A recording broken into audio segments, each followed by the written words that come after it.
तो शिव महापुराण की कथा के वायव्य संहिता में एक बड़ी सुंदर बात कही। बड़ा सावधानी से सुनिएगा इस चरित्र को। वायव्य संहिता में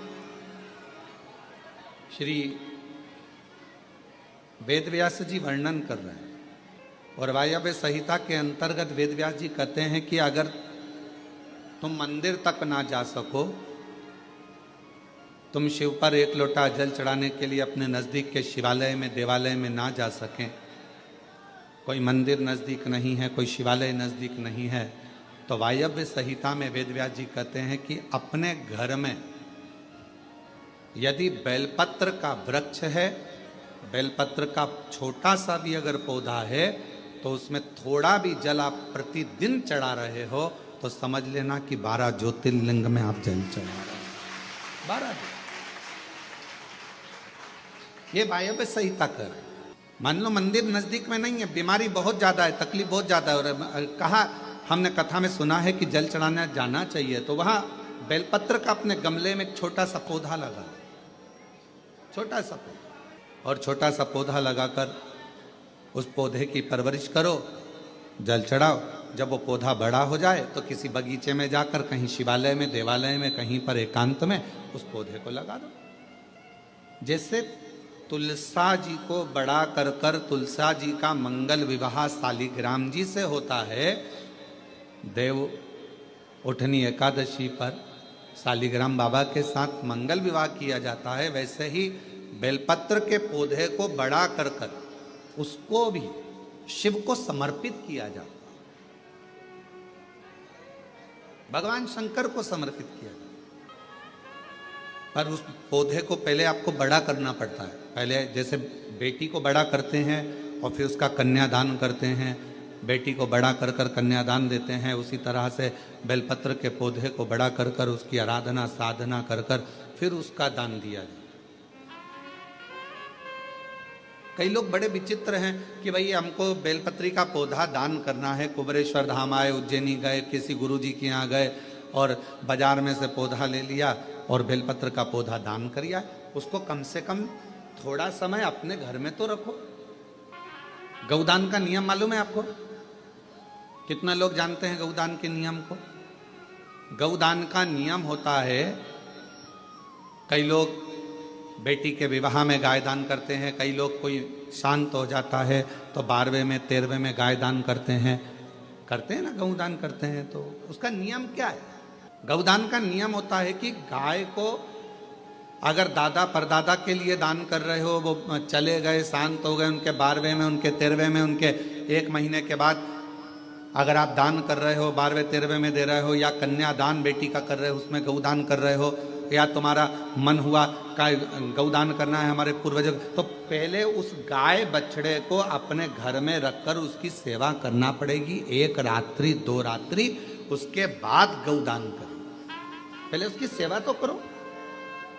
आपने तो डायरेक्ट फोन कर कर कह दिया गाय लिया ना, दान करना है, पंडित जी ने संकल्प छुड़ाया, गाय दरवाजे पर आई और 1 मिनट में संकल्प छूटा, पंडित जी से कहा ले जाओ गाय, लेके जाओ जल्दी से, गाय बछड़ा लेकर जाओ। पंडित जी गाय बछड़ा लेकर चले, गाय बछड़ा पंडित जी लेकर चले। ये श्रेष्ठता नहीं।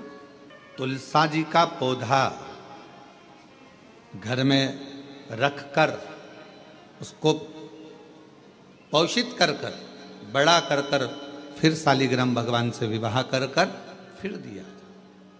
बेलपत्र का पौधा पहले बड़ा कर कर अपने घर में थोड़ा सा, नहीं ज्यादा रख सकते तो 8 दिन 7 दिन 5 दिन 15 दिन 20 दिन 1 महीना 2 महीना 4 महीना 6 महीना जितना आपका रख सकते हो रखकर फिर किसी जगह पर लगाए। क्यों? क्या जरूरत है गुरुजी अपने घर में पौधे को रखकर फिर दान करना, अपने घर में पौधे को रखकर फिर कहीं लगवाना, अपने घर में पौधे को पहले परवरिश कर कर फिर कहीं उसको लगवाना? कारण क्या पड़ता है? कारण एक है, वायव्य संहिता शिव महापुराण की कहती है, अगर हमने किसी बेलपत्र के पौधे को अपने घर में रखकर 5 दिन 7 दिन 1 महीना 15 दिन 6 महीना उसको परवरिश करा, तो हमारे घर का कितना भी नेगेटिवता, कितनी भी हमारे घर में कुछ भी गंदा हो रहा है, कुछ गलत हो रहा है, कोई गलत हो रहा है, कोई झूठ बोल रहा है, कोई पाप कर्म हो गया हमारे घर में, इस भूमि पर जिसमें हम रहते हैं, उस घर में एनर्जी अगर नहीं है, तो आपने उस पौधे को अपने घर में रखकर उसका परवरिश कर 15 दिन, 7 दिन, 1 महीना, 2 महीना, 6 महीना, 8 महीना, जितना तुम्हारा मन कर जाए, 1 दिन, 2 दिन, जितना मन कर, उसके बाद पौधे को कहीं लगवा। क्यों?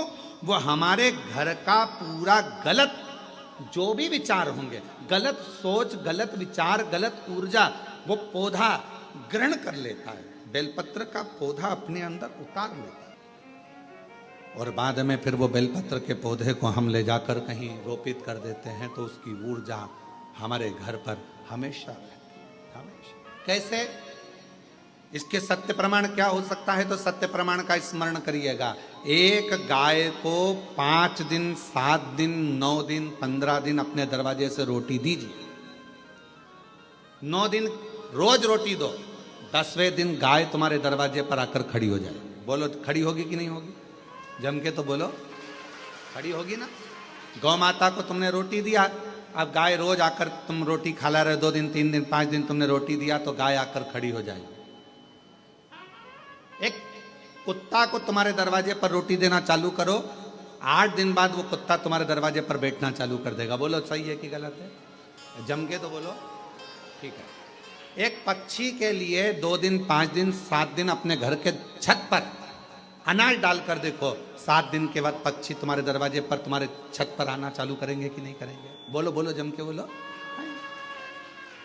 पक्षी आ रहे हैं, गाय आ रही है, कुत्ता आ रहा है, किसी को दे रहे हो आप, तो वो आ रहा है। उसी तरह जब हम हमारे घर में एक बेलपत्र के पौधे को बड़ा करते हैं, और बड़ा करने के बाद उस बेलपत्र के पौधे को तुम कहीं पर भी, इंदौर में रहते हो, सीहोर में आकर तुमने लगा दिया, खरगोन में रहते हो, बरहानपुर में जाकर लगा दिया, ग्वालियर में, तुम्हारा मन पड़े तुम अपने घर के आसपास में भी कहीं पर भी उस पौधे को, तुम रहते यहाँ हो 200 मीटर की दूरी पर, 500 मीटर की दूरी पर, 5 किलोमीटर पर, 10 किलोमीटर, कहीं पर भी जाकर उस पौधे को लगा दो।